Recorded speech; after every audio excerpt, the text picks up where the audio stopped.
space because, as Zoe already started to suggest, the architecture and the kind of physical orientation of these works within it is really critical to how the individual paintings as well as the show as a whole are conceived and how they operate. So we wanted to kind of move us together through it. But I see there's a lot of us. So maybe I'll say on behalf of the paintings, just be careful not to back into one of them. Yeah. But we'll try to move around so that you can see the different vantages. But to get started, and this is maybe a little bit reiterative, but to draw this out a little bit from what Zoe already mentioned, the show is at least a year in the making, and Allison had the opportunity to come here and see this space last year and then be in residence at Somerset and the intervening period. So some of this work, including this piece, which hopefully you'll talk about in just a moment, very much relates to where we are and how we understand ourselves in relation to place and technologies and vision and how we move through the city as well as galleries. But we thought this might be a nice place to start and also to talk a little bit more about the genesis of what you're seeing and how it got to be here and how it relates to where we are together tonight.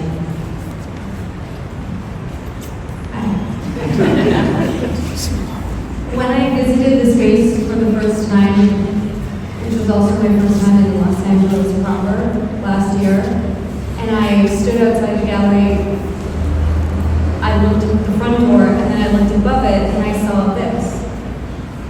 So this is outside, above it, just in case you haven't seen it. We have to ask, did Mandy see the cookie? Like, by a show of hands, how many people have noticed this? Right? Well, we were having this conversation about what a pedestrian horizontal city in some ways both is and isn't, and how we don't always look up at the architecture above street level in the same way that we might in other urban environments. Anyway, I was curious. I have to admit that I had not noticed it, so I will quickly not. But to me, it was instantly a painting that I knew I was going to have to remake or make it into a painting because it had all the elements to me of how a painting can almost function now but carry with it traces of motifs from the past. And I instantly thought this is so absurd and what a folly because it's totally dysfunctional.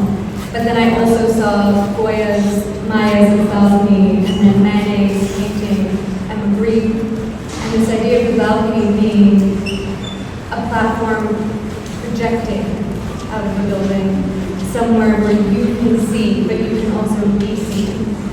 This threshold, kind of perfect space to contemplate vision and to stage and perform almost like an iconography of image.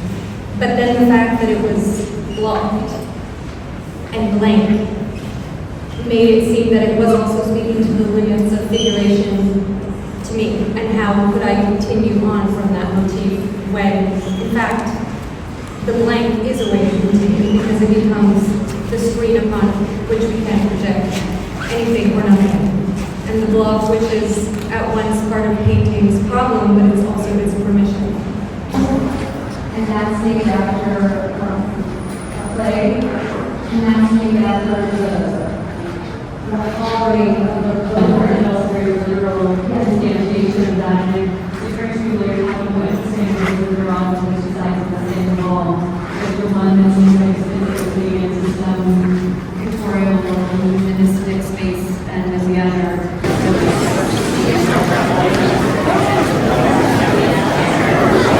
This seems like a really interesting place to come, although it's a little sobering to really interesting, but as I was walking through here, I kept realizing, just even thinking what stations we would make this stop at tonight together, how, I don't want to say overdetermined because it means like the opposite of that. It's like which work you think about and which combination or which sequence you in makes such a difference.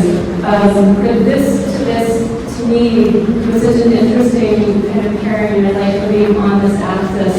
And in relation to where we look, as well as to this question of a portal or an opening or a framing device within the picture that's kind of redoubling the surface and the edges and the armature and the kind of materials and lots of conventions of painting historically, but with the building to look up and here to look up as well, and maybe to pay attention to the skylight, which is really uncannily close, I guess, in the hour to this blue, but which actually has an origin that's not so site-specific to this architecture as the other one did. So I was hoping you could maybe talk a little bit about this as a found image, but also what compelled you to motivate it at this particular juncture. Yeah, so I found this image over 20 years ago in one of my father's magazines, because he's a carpenter, and it was fine home building. It was like his boat. And when I saw this image all those years ago, I was just amazed at how it seemed to me like a treatise on painting. It explained all the metaphysical components of orientation and framing, construction and gaze, eternity, infinity, and then also, let's say, the ground. And the way it was skewed and torqued, it had a wall that was underneath. It really played on my mind forever. I made a poster of it in 2012, but I never felt like I needed to paint it. And then I went to Pompeii, I went to Rome, and I walked in all these ancient houses that had these atriums. And below the atrium, they would have a pool of water. And again, I was struck by the presence of these metaphysical terms of painting, which was eternity and reflection, as above, so below. And it sort of clicked. And I also lived in Venice, where I've been looking up at all these incredible ceilings and thought like how rare it is now to accept an experience of painting or your frame, even making it on your back. All these contortions that used to be so much a part of painting, now it's so restricted to one way of looking. So I thought it was an amazing opportunity to try to bring in other forms of placement of both the viewer and the maker.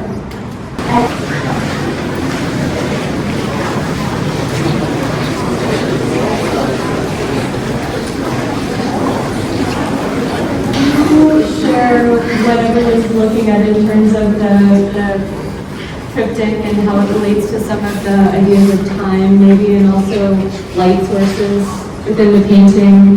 We haven't really talked about, but there's a work in the very front that you'll see again when we're all done if you haven't already kind of looked at it. But one of the first paintings to your left when you enter this space is actually a work of your apartment, and it's called Contour, and it has a very particular light effect that maybe you can talk a little bit about.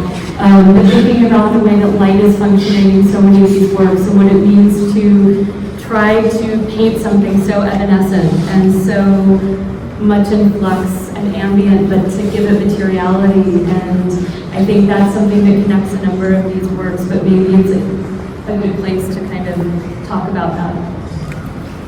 Yeah, the pond painting, which is the 3 on the back, is titled Responding.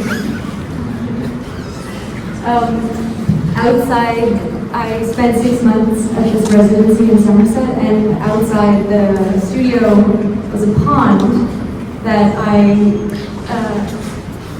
got a little made fun of by my husband for staring at every day for hours and becoming like a 6-year-old boy. But the activity in the pond was, to me, like the most incredible abstract painting, because every day, especially when spring started, I watched thousands of tadpoles be born, grow legs, and walk out of the water. And it was freaky, and it was also incredible, and it was a lot of what I was already thinking about with walking and forms and framing. You know, you had all this primordial activity framed inside this little pond. But it got me thinking too about the reflection and this underside, and how formlessness is also really important. That the frame of painting is very rational, but this you know, that it should be in service of the irrational in some way, or the field of painting is so that you can test your imagination. Basketball and the frozen and blossoms and things. My grandma was looking at art, and it's on the same day